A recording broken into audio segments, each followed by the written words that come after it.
दिवाली भले ही चली गई हो, लेकिन दिवाली के लिए लिया गया पटाखे बैन करने का फैसला ऐसा साबित हुआ कि वो अभी तक कुछ मुद्दों के सुर्खियों में रहने की वजह बना हुआ है। जी हाँ, आज ट्रेंड कर रहा है hashtag shame on you IPS रूपा। अब रूपा ने ऐसा क्या कर दिया कि देश की जनता रूपा को शर्म करने के लिए बोल रही है? ये सब हम इसी वीडियो में जानेंगे। इस वीडियो को एंड तक देखें और जानें क्या है रूपा का और पटाखों पे लगे बैन का कनेक्शन। दरअसल डी रूपा कर्नाटका की IPS हैं और वो अक्सर ही ऐसे ट्वीट करती हैं जो देश की जनता को ज्यादातर रास नहीं आते हैं। हाल ही में उन्होंने ट्वीट किया कि 14 नवंबर यानी दिवाली वाले दिन अगर पटाखे बैन किए गए तो लोगों को इसमें दिक्कत क्या है। पटाखा जलाना हिंदू की कोई रस्म नहीं है, पटाखे जलाने का कोई भी जिक्र किसी ग्रंथ में नहीं किया गया है, तो दिवाली में पटाखे क्यों जलाए जाते हैं। दिवाली तो सिंपली मिठाइयाँ एक्सचेंज करके, नए कपड़े पहनकर और दिए जलाकर भी बनाई जा सकती है, तो पटाखे जलाना कहाँ से कंपलसरी है। ऐसे में कुछ लोग पटाखे बैन करने के विरोध में क्यों उतरे हुए हैं।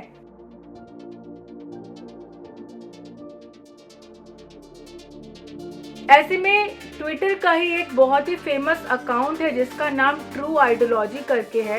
ये अकाउंट अक्सर ही हिंदू के मिथ्स और फैक्ट्स में डिफरेंसेस बताता है और कई सारी बातों को फैक्ट्स के जरिए देश की जनता तक पहुंचाता है।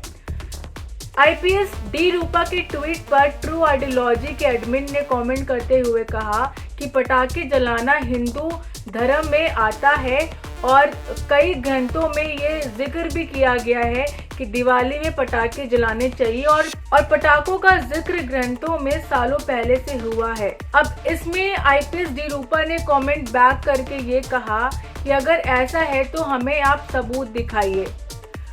इसमें ट्रू आइडियोलॉजी ने और फैक्ट्स और अपनी बातें रखी और ऐसे ही इन दोनों के बीच में बहस चलती गई।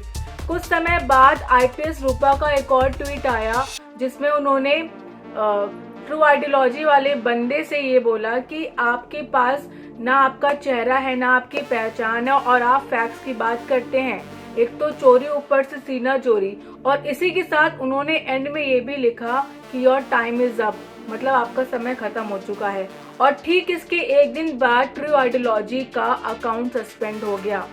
तो गुस्सा कुल मिला के इसी बात पे फूटा कि लोगों का मानना है कि अभिव्यक्ति की आज़ादी छीन ली गई है और IPS डी रूपा ने अपनी पद का, अपने पोस्ट का फायदा उठाया है, जिसके बाद ही ट्रू आइडियोलॉजी का जो अकाउंट है वो सस्पेंड कर दिया गया है।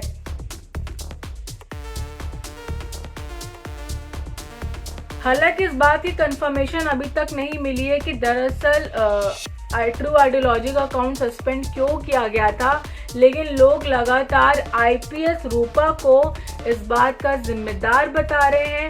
वो ऐसा बोल रहे हैं कि आपको और किसी पर्व से दिक्कत नहीं और किसी पर्व की सेलिब्रेशन से दिक्कत नहीं, तो आपने हिंदुओं के पर्व में अपना ये जो राय रखा कि किसी भी ग्रंथ में पटाखे जलाने की बातों का जिक्र नहीं हुआ है, तो लोग इस बात पे काफ़ी ज़्यादा भड़के हुए थे और इसी के साथ वो लगातार एक ही बात ट्वीट कर रहे थे कि आपकी वजह से ही ट्रू आइडियोलॉजी का जो अकाउंट है वो सस्पेंड हुआ है।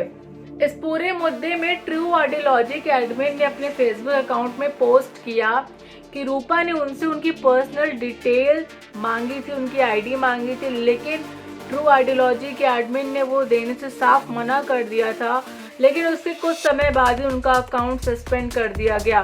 तो कहीं ना कहीं ट्रू आइडियोलॉजी के एडमिन का भी यही मानना है कि रूपा की IPS रूपा की वजह से ही उनका अकाउंट सस्पेंड हुआ।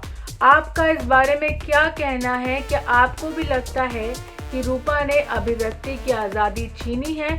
या हमें कमेंट सेक्शन में ज़रूर बताइएगा। द टॉस न्यूज़ को सब्सक्राइब करना ना भूलिएगा और ऐसे ही लगातार ट्विटर पर होने वाली ट्रेंड्स के बारे में जानने के लिए द टॉस न्यूज़ के बेल आइकन को भी ज़रूर दबाइएगा।